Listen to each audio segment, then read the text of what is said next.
পরপর দুটো উৎসবই কিন্তু আমাদের জীবন থেকে চলে গেল। সেটা হলো রান্না পুজো, তার সাথে সাথে হচ্ছে বিশ্বকর্মা পুজো। তো পুজো পেরিয়ে যাওয়ার 1-2 দিন পরেই আমি তোমাদের সাথে কিন্তু এই ভিডিওগুলো শেয়ার করছি। আসলে কি বলো তো, ওই যে কোনো অনুষ্ঠান বাড়ি বলো বা কোনো বিয়ে বাড়ি নেমন্তন্ন বাড়িতে যাওয়া মানেই কিন্তু সেখানে ভিডিওগুলো না আর শেয়ার করার সময় হয় না। তো যাই হোক, ভাবলাম চলো ফোনের মধ্যে যখন ভিডিওগুলো রয়েছে আর কেন বন্দি করে রাখি, তোমাদের সাথে শেয়ার করেই ফেলি। তো ওদিকে দেখো কালো ঘুটঘুটে অন্ধকার তোমাদের দেখালাম না। তো রান্না পুজোর দিন মার আমি কিন্তু সারা রাত ঘুমাইনি জানো, রান্না করছিলাম রাতের বেলাতে। তো রান্না বান্না করে কমপ্লিট করে দেখো সকালবেলাতে একজন জেঠু এসছে আমার বাবার বাড়িতে, আর এসেই কিন্তু ফল কাটছে। আর আমি কোথায় গেছিলাম তোমাদের তো বলিনি, তো আমি কিন্তু বাবার বাড়িতেই গেছিলাম। তোমরা বেসিক্যালি জানো যে আমার কিন্তু অ্যাকচুয়ালি কোথাও জায়গা মানে যাওয়ার জায়গা নেই, মামা বাড়ি আর বাবার বাড়ি।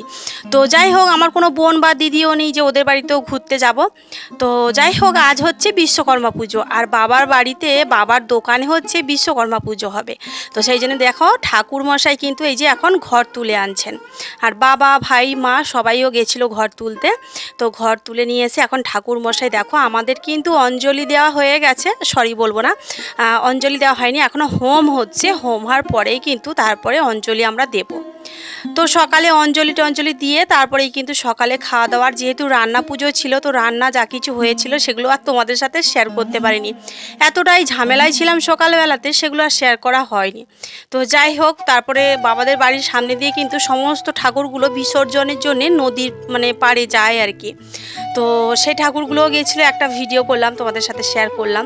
তো এটা হচ্ছে তার পরের দিনের ভিডিও, পুজোর পরের দিনের ভিডিও। মা হচ্ছে মানে বুধবার, তো মঙ্গলবার গেছে বিশ্বকর্মা পুজো, আজ হচ্ছে বুধবারের ভিডিও এটা। তো দেখো বাবাদের না এই খালটাতে বাঁকি বসায়, কত পানা দেখেছো, এগুলোতে না বাবা নেট দিয়ে ঘিরে দিয়েছে যাতে পানাগুলো বাকির সাইডে না আসতে পারে।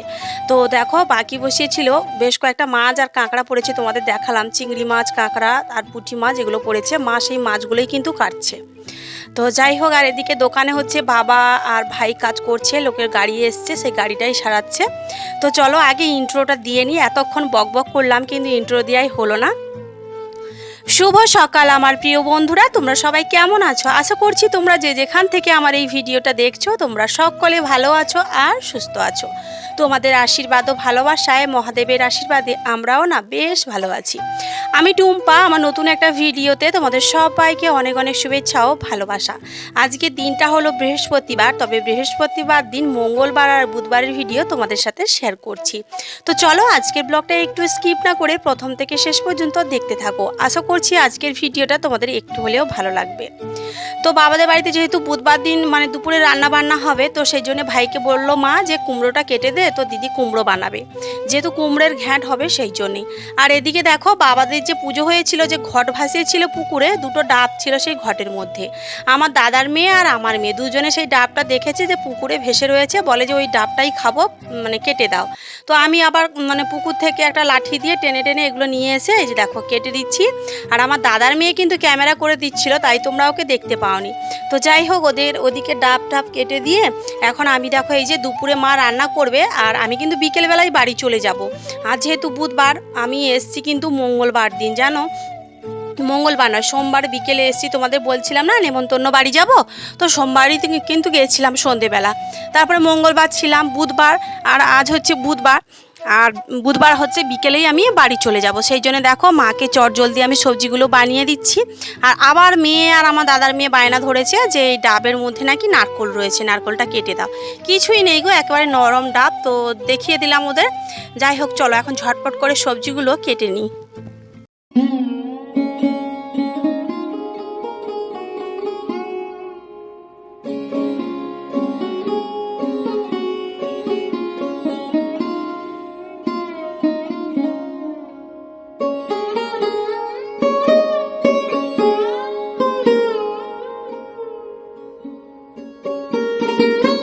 তো সবজিগুলো কেটে ধুয়ে মাকে দিলাম, মা কিন্তু রান্না করছে। আর এদিকে দেখো বাবাদের বিড়াল ছানাটা খুব সুন্দর দেখতে, তাই না? আমার তো বেশ ভালোই লাগে।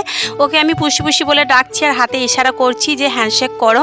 তো যাই হোক, এই বিড়াল ছানাটা না খুবই ছোট ছিল জানো, একেবারে জন্ম হয়েছিল লোকে ফেলে দিয়ে গেছিল। বাবা এটাকে কুড়িয়ে এনে মানে পাউডার দুধ কিনে কিনে ওকে খাইয়ে মানুষ করেছে। এখন ও এত আদরে হয়ে গেছে কি বলবো তোমাদের। যাই হোক, যখনই যাই ওকে বেশ ভালোই লাগে, ওকে আদরও করি।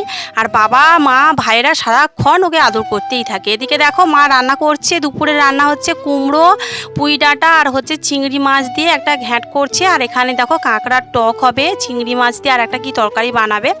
আর এদিকে দেখো আমার ছোট ভাই জামা কাপড়গুলো মানে চুবিয়েছিল, বড় ভাই ছোট ভাই, সেগুলো আমি কেচে দিয়েছি। জামাগুলো সার্ফ জলে ছিল, এখন ভাই মিলছে। আর রোদ্দুর বেশ ভালোই দিয়েছে জানো, ভীষণ গরম। যাই হোক, দুপুরে রান্না কিন্তু মার কমপ্লিট হয়ে গেছে। আর কি কি রান্না হয়েছে সেগুলো শেয়ার করতে পারিনি, তবে দেখো এই যে মা খেতে দিচ্ছে কুমড়োর ঘ্যাঁট, বাবা আর দুই ভাই খেতে বসে গেছে, আর মেয়ে এখন ফোন দেখছে। আর মা খেতে দিচ্ছে সবাইকে, আর আমি তো ক্যামেরাম্যান রয়েইছি। তো যাই হোক, এদিকে দেখো মা খেতে দিচ্ছে আর ভাইরা বসে খাচ্ছে, আমরা একটু বাদেই খাবো। তো খাওয়া দাওয়া কমপ্লিট করে দেখো এই যে আমি বেরিয়ে পড়েছি বিকেলবেলা। এখন কটা বাজে জানো, ওই 5টা মতো বাজে। আমার মেয়ে কিছুতেই বাড়ি আসবে না, এত বিরক্তি লেগেছিল কি বলবো তোমাদের। এমনিতে মেলার মরশুম মানে বিশ্বকর্মা পুজো সবে মাত্র গেল, মানে সবাই যাওয়া আসা করছে, এত ভিড় হাই রোডের ওপরে। তো মেয়ের জন্যই অনেকটা লেট হয়ে গেছে, তোমরা দেখতেই পাচ্ছ কতটা সন্ধে হয়ে গেছে। আর একেবারে রোডের পাশেই বাবার দোকান, অসুবিধা হয় না গাড়ি পেতে, তবুও মানে একটু তাড়াতাড়ি করে গেলে ঘরের কাজগুলো আমি গোছাতে পারতাম, তাই না?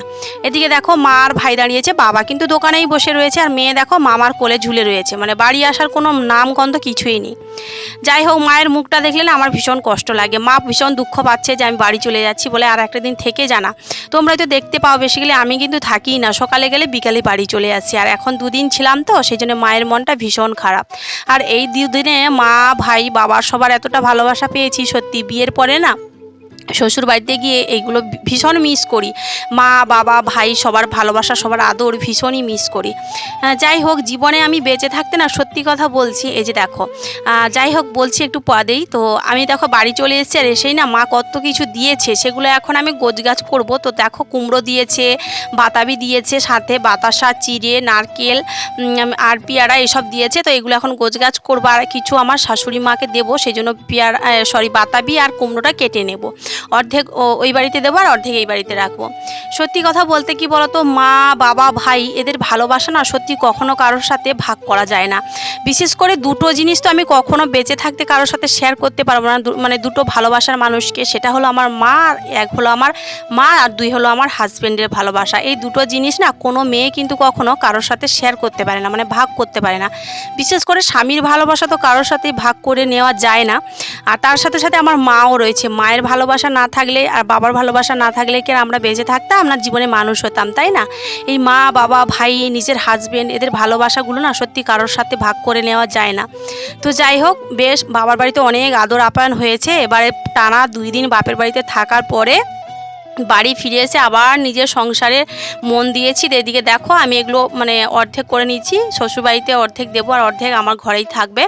তো চলো এগুলো এখন গোছগাছ করে নিই, তারপরে এগুলো ব্যাগে ভরে নিয়ে মানে শাশুড়িমার কাছে যাবো এগুলো দিতে। তো বন্ধুরা, তোমাদের ব্লগটা কেমন লাগলো কমেন্ট বক্সে অবশ্যই জানিও। টাটা।